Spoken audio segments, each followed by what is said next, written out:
Fry হয়ে আছে এখানে দেখতে পাচ্ছি গোটা জিৰা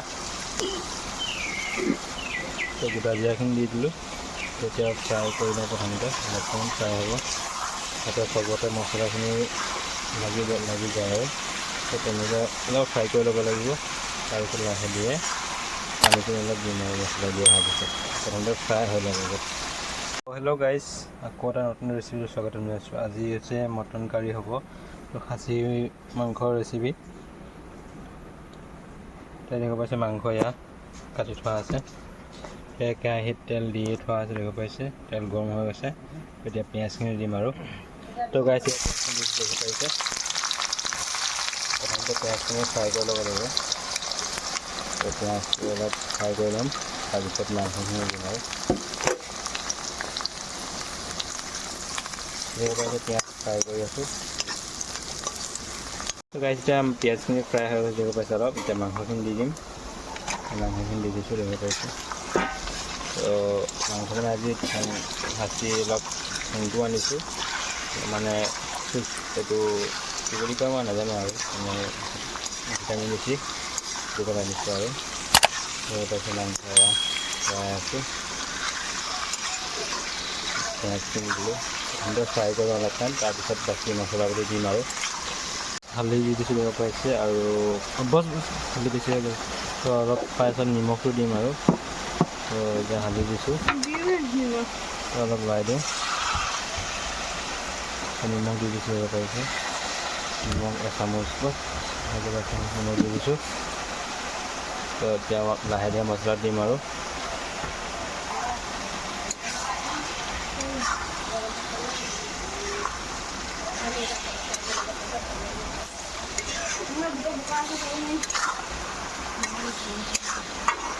তো গাইজ দেখেছে মছলা দিম অলপ হালধি দিম দি দিলোঁ। পাইছে এতিয়া ৰেচিপি দি দিছোঁ, এয়া মছলা লাহে দি দিছোঁ আৰু মাংসটো ফ্ৰাই হৈ আছে।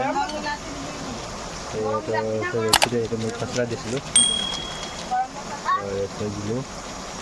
তাৰপৰা এইটো হৈছে মিট মছলা, গৰম মছলা, মিট মছলা, ৰেড চিলি আৰু চিকেন মছলা দি দিয়া হৈ গ'ল। এতিয়াতো লাষ্টত হৈছে জিৰা দি দিছোঁ, তাৰপিছত জিৰাটো বেছি নাথাকে, মছলা চবৰে লগত দি দিছোঁ। চবাই দেখা পাইছে মছলাখিনি দি দিলোঁ চবৰে, মছলা দি দিলোঁ চব পৰিমাণে অলপ অলপ। এতিয়া প্ৰথমতে ফ্ৰাই কৰিব লাগিব চবৰে, তাৰপিছত আলু দিম আৰু মছলা দি হৈ গ'ল। ৰেড চিলি বাকী মছলাবিলাক দি দিয়া হ'ল, মিট মছলা, গৰম মছলা, চিকেন মছলা, তেল জিৰা দি দিয়া হ'ল। বাকী গোটা জিৰা আছে দিবলৈ আছে, গোলমৰিচ দিব আছে, জলকীয়া দিব আছে, আদা নহৰু দিব আছে, সেইখিনি খুন্দি লওঁ। আদা নহৰু দেখুৱাই চাই থাকক। তো মটন কাৰী ৰেচিপি গাইজ দেখা পাইছে মাংসখিনি ফ্ৰাই হৈ আছে।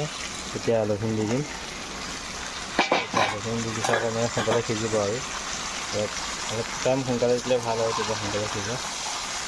পানী দিম অলপ পাছত, প্ৰথমতে মাংসখিনি আলুখিনি সিজি লওক, চব মছলাৰ আগতে মিক্সিং হয় আৰু চবৰ লগতে এতিয়া ফ্ৰাই কৰি আছোঁ। আদা নহৰু অলপ পাছত দিম আৰু এতিয়া মাংস ফ্ৰাই হৈ আছে, অলৰেডি অলপ আদা নহৰু দি দিছোঁ। এতিয়া আদা নহৰুখিনি দি দিলোঁ, হেৰি পাইছে চব মছলা দিয়া হৈ গ'ল।